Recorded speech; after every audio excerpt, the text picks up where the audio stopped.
Hi, my name is Krishnan Hussain और ये video जो है ये आईसाइट को लेकर है। मैंने पहले ही एयरफोर्स मेडिकल के बारे में एक डिटेल्ड वीडियो बना के रखी है, फिर भी उसमें काफ़ी कैंडिडेट्स अपना सवाल कर रहे हैं कि भैया ऐसे होता है क्या, भैया मेरा ऐसा ऐसा होता है क्या। तो एक बार मैं फिर से ब्रीफ में बता देता हूँ आईसाइट के बारे में।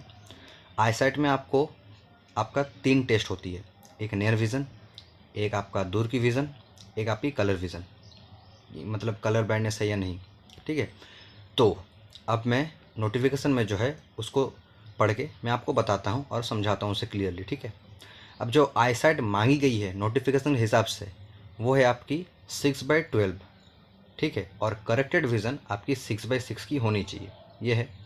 इसके बाद अगर किसी का हेट्रोपिया है और या फिर मायोपिया है, एस्टिग्मेटिज्म है, तो उसके बारे में दिया हुआ है। जैसे अगर मैं हाइपरमेट्रोपिया की बात करूं तो वो अलाउ है +2.0D तक, +2.0D तक वो अलाउ है। ठीक है, और अगर मैं मायोपिया की बात करूं तो मायोपिया है 1D तक अलाउ है, और अगर एस्टिग्मेटिज्म की बात करूं तो वह है ±0.50 तक अलाउ है। ठीक है, तो मैंने कहा कि हाइपरमेट्रोपिया जो है वो आपकी +2.0D, जो मायोपिया है 1D, और जो एस्टिग्मेटिज्म है वो है आपकी ±0.50D। ये आप नोटिफिकेशन देख सकते हैं, मैं वही देख के बता रहा हूँ, अपने मन से नहीं बोल रहा। ठीक है, और रहा कलर विज़न, तो कलर विज़न जैसे कि मैं पहले ही बता चुका हूँ कि कलर विज़न CP2 तक अलाउ होता है। ठीक है, अगर आपको कलर विज़न है तो सबसे पहली बात, कलर विज़न हेरिडिटरी है, ये ठीक नहीं होता है। ठीक है, काफ़ी सारा प्रॉब्लम है जो कभी भी ठीक नहीं होगा, तो कलर विज़न तो ठीक नहीं होता। तो आप कहेंगे कि तो क्या मैं पास नहीं करूँगा। ये तो अब लक का ऊपर है। हमेशा 100% खुद का जोर से नौकरी नहीं मिलती है, 1-2% लक चाहिए।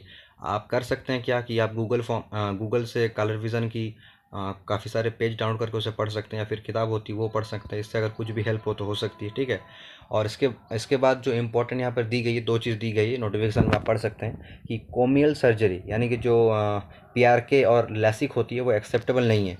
एक लड़का मुझे कमेंट किया था कि लैसिक करवा लूँ, जल्दी रिकवरी हो जाता है, तो मैंने कहा कि अलाउ नहीं है। तो उसने कहा कि मेरे से पहले 1-2 जन करा गए हैं, नहीं पकड़ाया है। तो देखो भाई, नहीं पकड़ा है तो वो अलग बात है, लेकिन अगर पकड़ लिया ना तो वह रीमेडिकल भी आपको नहीं मिलेगा, वो डायरेक्ट निकाल देंगे, इतना सोच के। ठीक है, इसके बाद अब आपकी मर्जी है। इसके बाद जो यहाँ पर मेन लिखा हुआ है जो आपकी इसमें क्या बोलते नोटिफिकेशन में, वो लिखा हुआ है कि candidates should bring prescription and spectacles for corrected vision. यानी अगर आप स्पेक्टिकल्स यूज़ करते हैं तो आपको लेटेस्ट प्रेस्क्रिप्शन और जो स्पेक्टिकल्स वो ले जानी है। प्रेस्क्रिप्शन 1 महीना का अंदर होनी चाहिए, ये नहीं कि 6 महीना पुराना प्रेस्क्रिप्शन लेके गए आप, 1 महीना पुराना होनी चाहिए।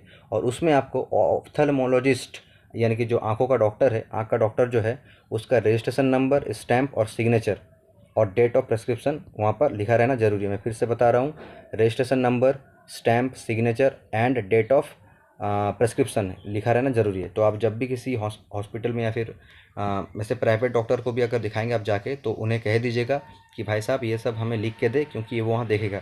अगर आप जस्ट ऐसे दिखा के चले गए और प्रेस्क्रिप्शन में ये सब मेंशन ना रहा तो आपको वो निकाल सकते हैं। ठीक है, तो इसको ध्यान रखें। बाकी मैं बार बार बोलता हूँ, टेंशन लेने वाली कोई बात नहीं है, बेफिक्र रहिए, कॉन्फिडेंट रहिए। जय हिंद।